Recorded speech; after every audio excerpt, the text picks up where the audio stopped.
नमस्कार दोस्तों। आज का हमारा टॉपिक है रक्त।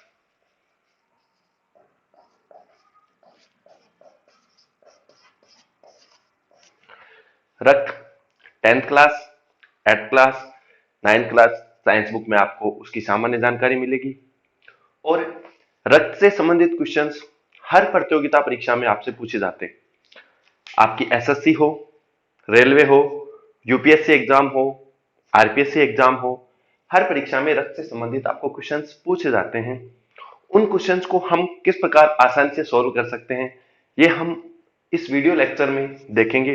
रक्त से संबंधित छोटी से छोटी बात आपको बताई जाएगी। आपको आसानी से 30 मिनट की वीडियो में रक्त से संबंधित संपूर्ण जानकारी दी जाएगी और इस वीडियो को देखने के बाद आपके कोई भी प्रतियोगिता परीक्षा हो उसके क्वेश्चंस को सॉल्व कर सकते हैं। सबसे पहले हम देखेंगे रक्त की सामान्य जानकारी। रक्त की सामान्य जानकारी। रक्त की सामान्य जानकारी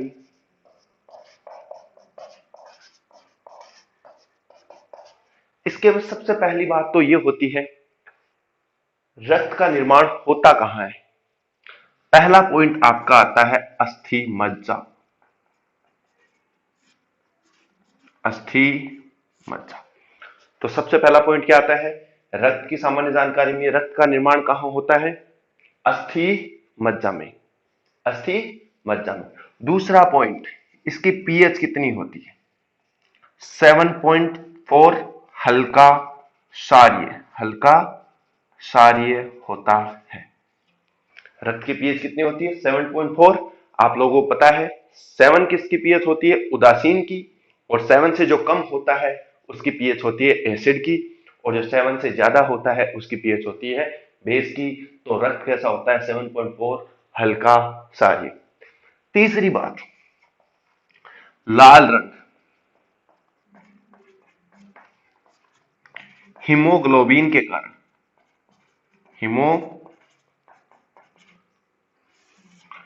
तीसरा पॉइंट आपका रक्त की सामान्य जानकारी में, रक्त का लाल रंग क्यों होता है, क्योंकि रक्त में क्या पाया जाता है, हीमोग्लोबिन।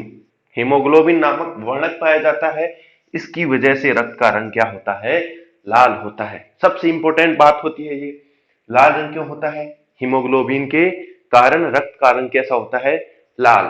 फोर्थ पॉइंट आपका आता है, यह एक संयोजी उत्तक।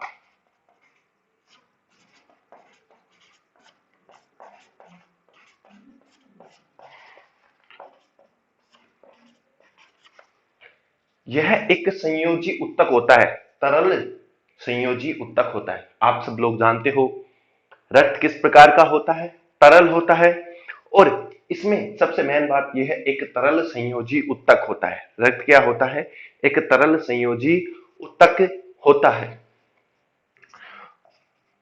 फिफ्थ, इसके बारे में सामान्य जानकारी में, इसकी मात्रा 4 से 5 लीटर तक होती है। इसकी सामान्य मात्रा 4 से 5 लीटर तक होती है। इसकी सामान्य मात्रा 4 से 5 लीटर तक होती है। तो रक्त की सामान्य जानकारी में रक्त का निर्माण कहां होता है, अस्थि मज्जा में। रक्त की पीएच कितनी होती है, 7.4, और कैसा होता है, हल्का क्षारीय होता है। तीसरा इंपॉर्टेंट, लाल रंग क्यों होता है, हीमोग्लोबिन के कारण। यह एक संयोजी उत्तक होता है। कैसा, तरल संयोजी उत्तक होता है। इसकी मात्रा 4 से 5 लीटर तक होती है। इसकी मात्रा 4 से 5 लीटर तक होती है। तो रक्त की सामान्य जानकारी आपको ये 5 फैक्ट याद रखने हैं। निर्माण अस्थि मज्जा में, पीएच 7.4 होती है, लाल रंग हीमोग्लोबिन के कारण होता है, एक तरल संयोजी उत्तक होता है, और लास्ट पॉइंट होता है इसकी मात्रा 4 से 5 लीटर होती है। इसके बाद हम देखेंगे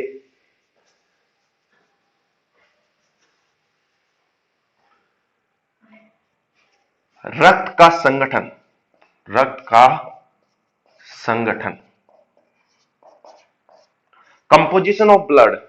रक्त का संगठन, तो इसमें आपके आएगा, रक्त के दो भाग होते हैं, एक होता है प्लाज्मा और एक होता है आपकी रुधिर कणिका। एक तो आपका होता है प्लाज्मा और एक होती है रुधिर कणिकाएं। तो रक्त का दो भाग होते हैं, प्लाज्मा और दूसरा रुधिर कणिकाएं। इसमें से प्लाज्मा होती है आपकी 55%, अर्थात 100 में से 55 कौन होता है, प्लाज्मा, और 45 कौन होते हैं, रुधिर कणिकाएं। रक्त में दो भाग होते हैं, प्लाज्मा और रुधिर कणिकाएं। प्लाज्मा 55% होती हैं, रुधिर कणिकाएं 45% होती हैं।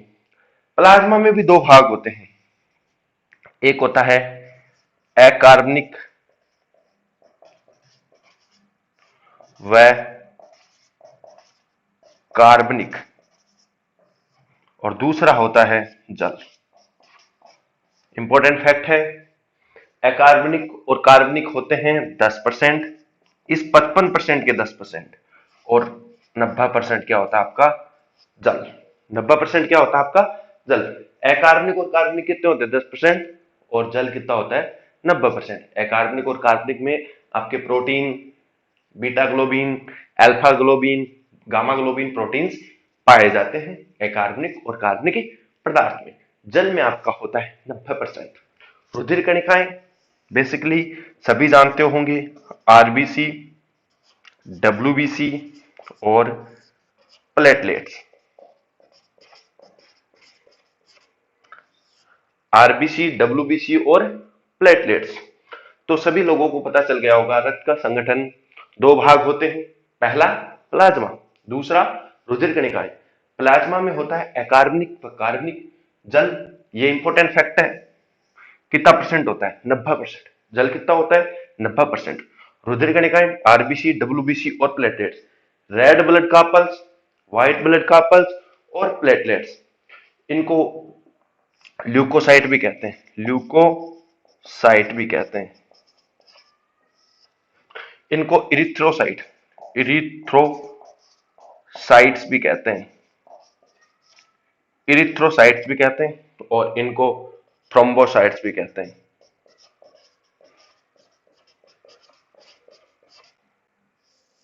इनको आगे जाके अपन डिटेल से पढ़ेंगे, आरबीसी को, डब्ल्यूबीसी को और प्लेटलेट्स को।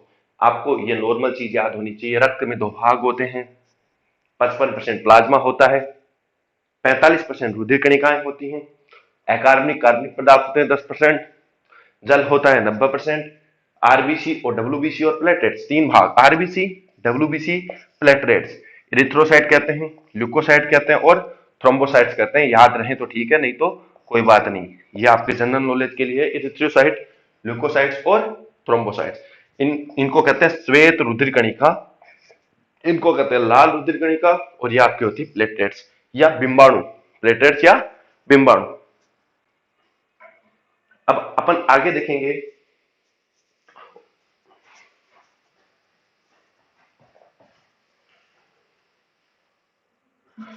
सबसे पहले अपन बात कर लेते हैं, आजकल कोरोना वायरस का प्रकोप चल रहा है, तो इसमें एक वर्ड आता है प्लाज्मा थेरेपी।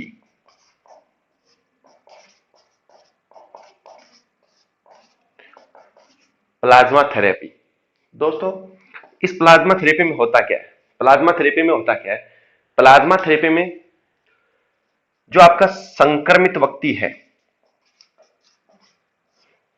कौन सा व्यक्ति, जो आपका संक्रमित व्यक्ति है, जो कोरोना वायरस से मुक्त हो चुका है, उसके प्लाज्मा को, उसके प्लाज्मा को लेकर दूसरे व्यक्ति को दिया जाता है, और इस थेरेपी को क्या कहते हैं, प्लाज्मा थेरेपी। इस थेरेपी को क्या कहते हैं, प्लाज्मा थेरेपी। देखो दोबारा से सुन ला, संक्रमित व्यक्ति के प्लाज्मा को दूसरे व्यक्ति को दिया जाता है। संक्रमित व्यक्ति कौन सा, जो ठीक हो चुका हो, जो कोरोना वायरस से ठीक हो चुका हो। ये करंट्स में चल रहा है, इसलिए मैंने आपको बता दिया।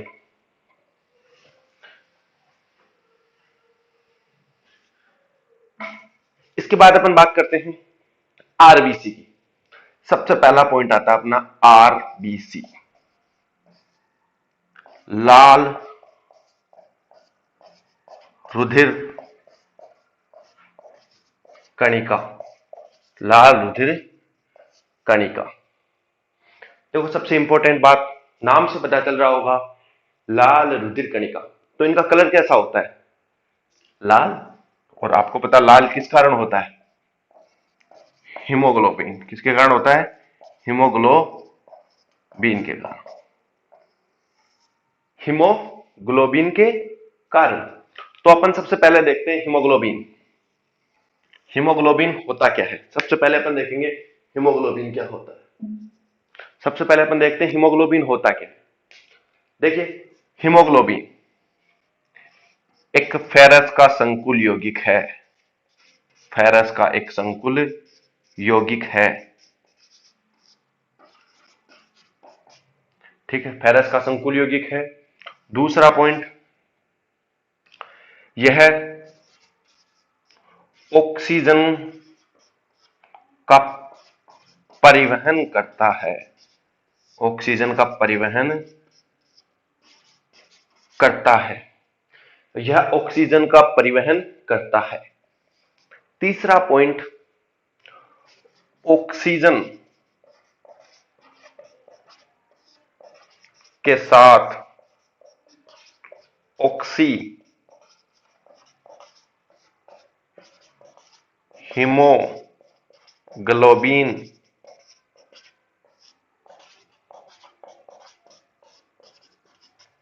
तीसरा पॉइंट, ऑक्सीजन के साथ क्या बनाता है? ऑक्सी हीमोग्लोबिन बनाता है। यह ऑक्सीजन का परिवहन करता है। फेरस का संकुल यौगिक होता है। तो आपको यह पूछा जा सकता है हीमोग्लोबिन में कौन सी धातु पाई जाती है? तो सीधा सा उसका आंसर होता है फेरस। आयरन, लोहा। फेरस, आयरन या लोहा, यह काम क्या करता है? ऑक्सीजन का परिवहन करता है और ऑक्सीजन के साथ ऑक्सी हीमोग्लोबिन बनाता है। ऑक्सी हीमोग्लोबिन बनाता है। फोर्थ पॉइंट और है इसका, यह 4 ऑक्सीजन का परिवहन करता है।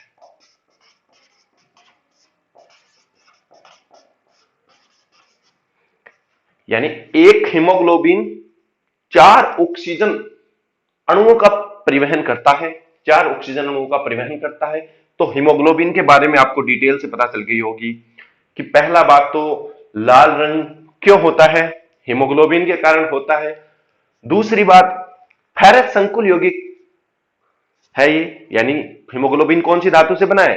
फेरस की धातु से बना है। दूसरा पॉइंट, यह ऑक्सीजन का परिवहन करता है। ऑक्सीजन का परिवहन करता है। तीसरी बात, ऑक्सीजन के साथ ऑक्सी हीमोग्लोबिन बनाता है और यह एक हीमोग्लोबिन 4 ऑक्सीजन का परिवहन करता है। 4 ऑक्सीजन का परिवहन करता है। आप लोग सोच रहे हो ऑक्सीजन का परिवहन क्या होता है? तो देखो, हम श्वसन क्रिया में ऑक्सीजन लेते हैं और कार्बन डाइऑक्साइड को बाहर छोड़ते हैं। तो हमारे शरीर में भोजन के ऑक्सीकरण के लिए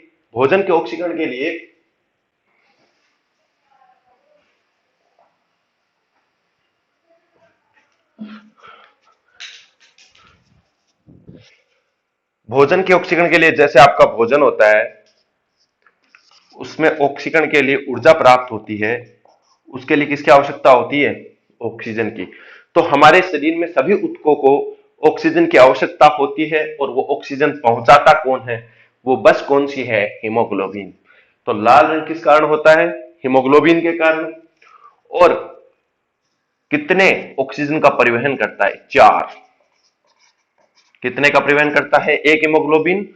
4 ऑक्सीजन परमाणुओं का परिवहन करता है।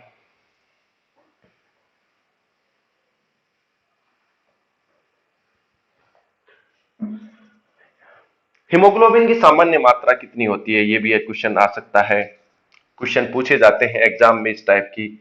हीमोग्लोबिन की सामान्य मात्रा कितनी होती है? 12 से 16 ग्राम डीएल, ग्राम प्रति डीएल। 12 से 16 ग्राम प्रति डीएल। आप लोगों ने टेस्ट करवाया होगा, ब्लड टेस्ट, बहुत बार आप लोगों ने ब्लड हीमोग्लोबिन का काउंट देखा होगा। 12 से 16 ग्राम प्रति डीएल होता है। तो अपन ने हीमोग्लोबिन के बारे में चर्चा कर ली। हीमोग्लोबिन की बेसिक सी बात यह थी कि लाल रंग किस कारण होता है? हीमोग्लोबिन के कारण। हीमोग्लोबिन का कार्य क्या होता है? ऑक्सीजन का परिवहन होता है। दूसरी बात, ऑक्सीजन कितने ऑक्सीजन ले जाता है? 4 ऑक्सीजन। कितने ऑक्सीजन ले जाता है? 4 ऑक्सीजन। और आप लोगों को ध्यान में रखना होगा कि ऑक्सीजन के साथ जुड़कर ये ऑक्सी हीमोग्लोबिन का निर्माण करता है, ऑक्सी हीमोग्लोबिन का निर्माण करता है। अब आते हैं अपन आरबीसी पे। आरबीसी का लाल रंग हीमोग्लोबिन के कारण होता है, ठीक है। तो इसका प्रमुख आपको हो गया, इसमें हीमोग्लोबिन है। तो क्या होता है? हीमोग्लोबिन। दूसरा बात, ये क्या होती है? केंद्रक विहीन, अर्थात इनमें केंद्रक नहीं होता। आरबीसी और डब्ल्यूबीसी, आरबीसी में केंद्रक नहीं होता, आपका केंद्रक नहीं होता। इसमें अपवाद भी हैं, ऊंट और लामा। ऊंट और लामा ये दो जंतु हैं जिनमें केंद्रक पाया जाता है। ये दो जंतु हैं ऊंट और लामा जिनमें केंद्रक पाया जाता है। आरबीसी में केंद्रक पाया जाता है, केंद्रक विहीन होती हैं, हीमोग्लोबिन होता है, इसके कारण इसका रंग कैसा होता है? लाल। कैसा होता है? लाल। और ऊंट और लामा में क्या होता है? ये आपका केंद्रक पाया जाता है। वैसे ये कैसी होती हैं? केंद्रक विहीन होती हैं। अगर इनकी संख्या की बात की जाए तो 48 लाख से 54 लाख क्यूबिक एमएम में पाई जाती हैं।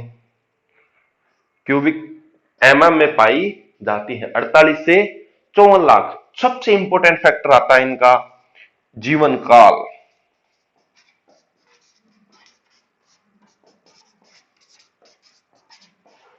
इनका जीवन काल 120 दिन होता है। इनका जीवन काल कितना होता है? 120 दिन होता है, अर्थात 120 दिन के बाद ये खत्म हो जाती है। और खत्म कहां होती है? प्लीहा। कहां होती है? प्लीहा। बनती कहां है? अस्थि मज्जा। बनती कहां है? अस्थि मज्जा में। खत्म कहां होती है? प्लीहा में। खत्म कहां होती है? प्लीहा में। और इसको क्या कहते हैं? रक्त का कब्रिस्तान। इसे क्या कहते हैं? कब्रिस्तान। रक्त का कब्रिस्तान किसे कहते हैं बच्चों? प्लीहा को। दोस्तों समझ में आया? अस्थि मज्जा आपका जहां रक्त का निर्माण होता है, जहां रक्त का निर्माण होता है, और प्लीहा जहां रक्त नष्ट होता है, तो इसे क्या कहते हैं? रक्त का कब्रिस्तान कहते हैं। इसका जीवन काल कितने दिन होता है? 120 दिन होता है। कितने दिन होता है? 120 दिन। और इसका प्रमुख कार्य क्या होता है? ऑक्सीजन व कार्बन डाइऑक्साइड का परिवहन करना। क्या होता है? ऑक्सीजन व कार्बन डाइऑक्साइड का परिवहन करना प्रमुख कार्य। रक्त के कार्य की बात भी करेंगे अपन, लेकिन इसका प्रमुख कार्य क्या होता है? ऑक्सीजन व CO2 का परिवहन करना। 5 बातें आपको याद रखनी है आरबीसी के बारे में। हीमोग्लोबिन के कारण इसका रंग कैसा होता? लाल। हीमोग्लोबिन के बारे में मैंने डिटेल से बता दी। हीमोग्लोबिन फेरस का संकुल होता है। हीमोग्लोबिन ऑक्सीजन का परिवहन करता है। केंद्रक विहीन, ऊंट और लामा में केंद्रक युक्त। 48 से 54 लाख क्यूबिक एमएम होती है। जीवन काल 120 दिन होता है। महिलाओं में कम होती है, पुरुषों में ज्यादा होती है। और जो उच्च वातावरण में रहते हैं, ऊंचे इलाकों में यानी पहाड़ी इलाकों में, उनमें आरबीसी की संख्या ज्यादा हो जाती है। आरबीसी की संख्या ज्यादा हो जाती है क्योंकि वहां पे क्या कम होता है? ऑक्सीजन कम होता है। ऑक्सीजन, जैसे जैसे अपन ऊंचाई पे जाते हैं वैसे वैसे ऑक्सीजन कम होता है। ऑक्सीजन कम होता है। ऑक्सीजन कम होता है तो अपने शरीर के ऊतकों को ऑक्सीजन कम मिलता है। इस कारण हमें वॉमिटिंग जैसी समस्याएं उत्पन्न होती हैं पहाड़ी इलाके पे जाने पे। आपने लोगों ने देखा होगा कश्मीर के लोग लाल टमाटर जैसे होते हैं। वो क्यों होते हैं? क्योंकि उनमें आरबीसी ज्यादा होती है। आरबीसी ज्यादा होती है। आरबीसी ज्यादा क्यों होती है? क्योंकि वहां ऑक्सीजन कम होता है। तो ऑक्सीजन को बढ़ाने के लिए उनमें आरबीसी का काउंट क्या हो जाता है? बढ़ जाता है। आरबीसी का काउंट बढ़ जाता है। इसलिए कश्मीर के लोग कैसे होते हैं? लाल। लाल होते हैं, इसका मतलब टमाटर जैसे लाल होते हैं। क्यों होते हैं? क्योंकि इसकी वजह ये होती है क्योंकि उनमें आरबीसी की संख्या ज्यादा होती है। और आरबीसी की संख्या ज्यादा क्यों होती है? क्योंकि पहाड़ी इलाकों में ऑक्सीजन कम होता है, इस वजह से उनमें आरबीसी की संख्या ज्यादा होती है। ठीक है, अब आप अगले टॉपिक पे चलते हैं अपने डब्ल्यूबीसी।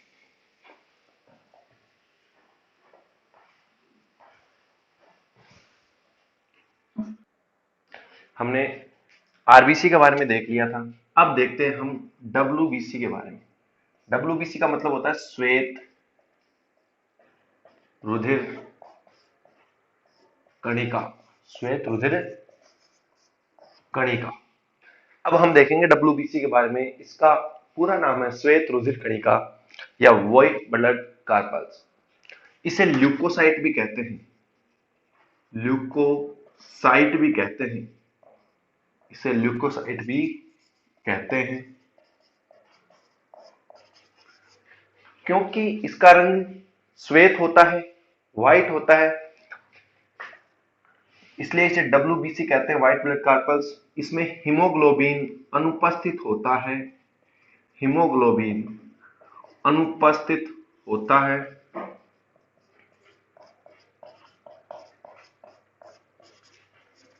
हीमोग्लोबिन अनुपस्थित होने के कारण इसका रंग श्वेत होता है, अर्थात व्हाइट कलर की होती है, इसलिए इसे ल्यूकोसाइट भी कहते हैं। और एक रोग होता है ल्यूकेमिया। ल्यूकेमिया जिसे कहते हैं रक्त कैंसर होता है।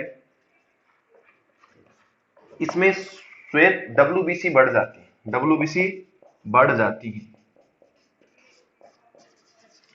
डब्ल्यूबीसी बढ़ जाती है। इनके बारे में सबसे महत्वपूर्ण तथ्य होता है एंटीबॉडी निर्माण और प्रतिरक्षा उत्पन्न करने का कार्य होता है।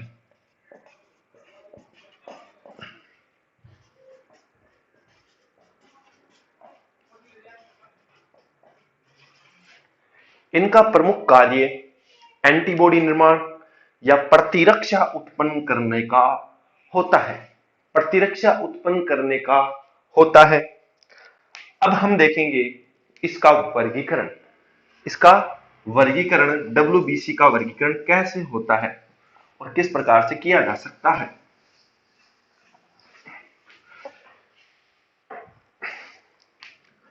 डब्ल्यूबीसी दो प्रकार की होती है। डब्ल्यूबीसी दो प्रकार की होती है। कणों की उपस्थिति और अनुपस्थिति के आधार पर कणों की उपस्थिति व अनुपस्थिति के आधार पर, किस आधार पर दो प्रकार की होती है? कणों की उपस्थिति और अनुपस्थिति के आधार पर दो प्रकार की होती है। पहली होती है एग्रेनुलोसाइट। एग्रेनुलोसाइट इसे कहते हैं अकणिकाणु। अकणिकाणु। और दूसरी आपकी होती है ग्रेनुलोसाइट। ग्रेनुलोसाइट्स इसे कहते हैं कणिकाणु।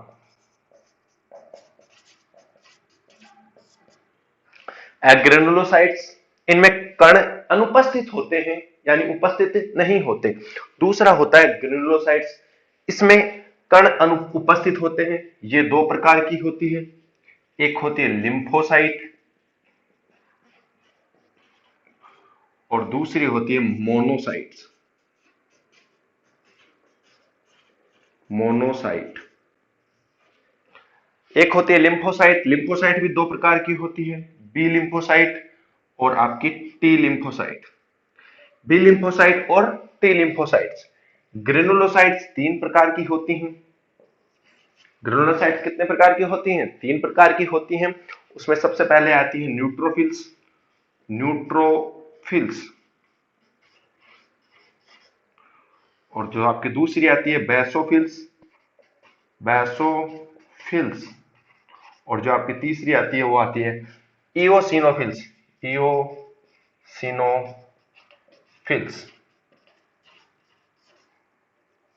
तो ये आपका डब्ल्यूबीसी का चार्ट है। डब्ल्यूबीसी के प्रकार, डब्ल्यूबीसी का कार्य क्या होता है वो आपको समझाता हूं मैं।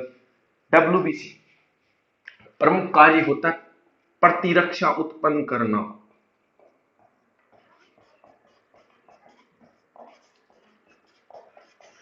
और इस शब्द से आजकल आप परिचित होंगे, कैसे कोरोना वायरस चल रहा है, और हर न्यूज़पेपर, दैनिक मासिक पत्रिका और टीवी चैनल या न्यूज चैनल पे इम्यून सिस्टम की बात की जाती है। इम्यून सिस्टम जिसका मजबूत होता है वो कोरोना वायरस से बच सकता है, अर्थात उसके कोरोना वायरस होगा तो उसका इम्यून सिस्टम उस कोरोना वायरस को खत्म कर देगा। और लॉकडाउन की परिस्थितियां चल रही हैं, इसलिए आपकी ये क्लासें हो रही हैं। और आप लोग देखो, प्रतिरक्षा उत्पन्न करना किसका कार्य होता है? डब्ल्यूबीसी का। तो कोरोना से बचाव कौन करता है? हमारा डब्ल्यूबीसी। ये भी याद रख सकते हो, बहुत अच्छी चीज है। और ये दो प्रकार का होता है, एग्रेनुलोसाइट्स और दूसरा होता है ग्रेनुलोसाइट्स। एग्रेनुलोसाइट्स में दो प्रकार के होते हैं, लिम्फोसाइट्स और मोनोसाइट्स। ग्रेनुलोसाइट्स में तीन प्रकार के होते हैं, बेसोफिल्स, न्यूट्रोफिल्स। और अगर आपने कभी भी अपना ब्लड टेस्ट करवाया, सीबीसी, कंप्लीट ब्लड काउंट करवाया है, तो आप लोगों को ये देखने को मिलेगा, लिम्फोसाइट इतनी परसेंट, मोनोसाइट ये, न्यूट्रोफिल्स ये, बेसोफिल्स ये, इओसिनोफिल्स ये आपको दिखाई देंगे कंप्लीट ब्लड काउंट में। और अब आप लोगों को बता देता हूं, जैसे हमारे देश में अर्धसैनिक बल, सेना और पुलिस होती है, उसी प्रकार से हमारी शरीर की अर्धसैनिक बल, पुलिस और सेना कौन है? डब्ल्यूबीसी। और इसमें अलग अलग भाग होते हैं। आप लोगों को पता होता है बीएसएफ, ये होती है बॉडी, यानी आपकी border security force. Border security force, इसका कार्य क्या होता है? जब भी भारत पे कोई भी पाकिस्तान या सीमा पर से आक्रमण करता है तो सबसे पहले उसको जवाब कौन देगी? बीएसएफ। तो उसी प्रकार हमारे शरीर में बाह्य पदार्थ क्या होता है? बाह्य पदार्थ, उसको कहते हैं एंटीजन। एंटीजन, मान लो कोरोना, कोरोना वायरस है, कोविड 19 है, बाह्य पदार्थ, तो उस पर सबसे पहले आक्रमण कौन करेगा? लिम्फोसाइट। तो अपने शरीर का बीएसएफ कौन है? लिम्फोसाइट। सबसे पहले बनने वाली प्रतिरक्षा, सबसे पहले बनने वाली प्रतिरक्षा,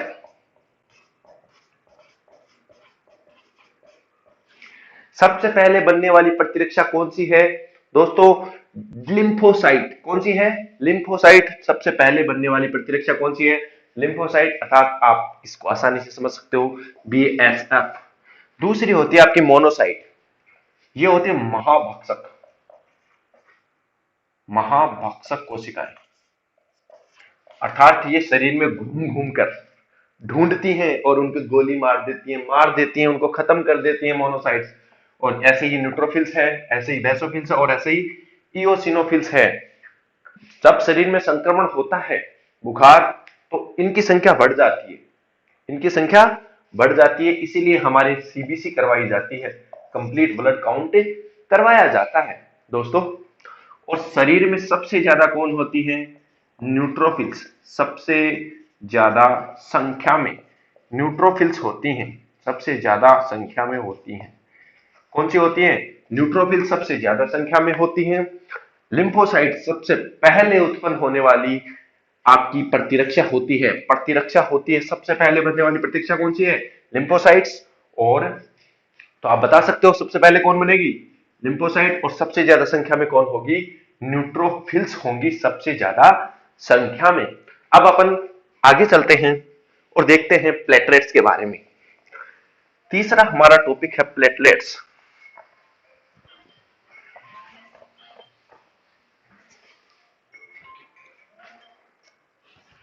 तीसरा हमारा टॉपिक है प्लेटलेट्स।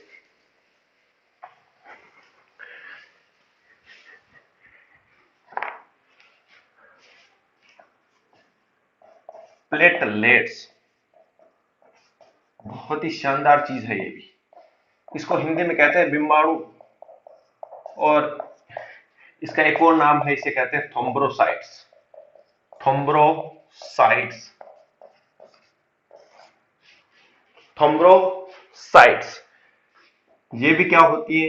केंद्रक विहीन। कैसे होते हैं? केंद्रक विहीन। दूसरा पॉइंट, इनका जीवन काल होता है 10 दिन। जीवन काल कितने दिन के होते हैं? 10 दिन। तीसरा पॉइंट, इनकी संख्या कितनी होती है? लाख में होती है 2 से 3 लाख, 2 से 3 लाख होती है। और इनका कार्य क्या होता है, ये इंपॉर्टेंट है। कार्य क्या होता है इनका? रक्त का थक्का जमाना, रक्त का थक्का जमाना।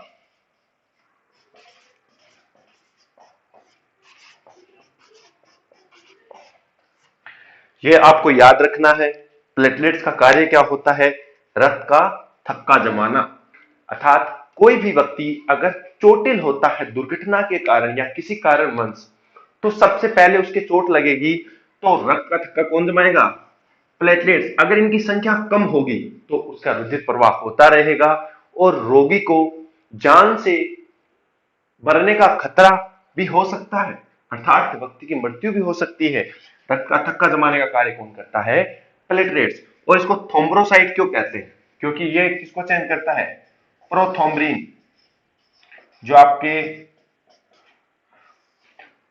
रक्त का थक्का जमने की प्रोसेस होती है उसमें प्रोथ्रोम्बिन किसमें चेंज होता है? थ्रोम्बिन में। तो उसमें प्लेटलेट्स सहायक होती हैं, इसलिए इसको कहते हैं थ्रोम्बोसाइट्स। केंद्रक विहीन होती हैं, जीवन काल 10 दिन होता है, लाख में संख्या 2 से 3 लाख होती है। रक्त का थक्का जमाना इनका सबसे मुख्य कार्य होता है। अब अपन आगे चलते हैं अगले टॉपिक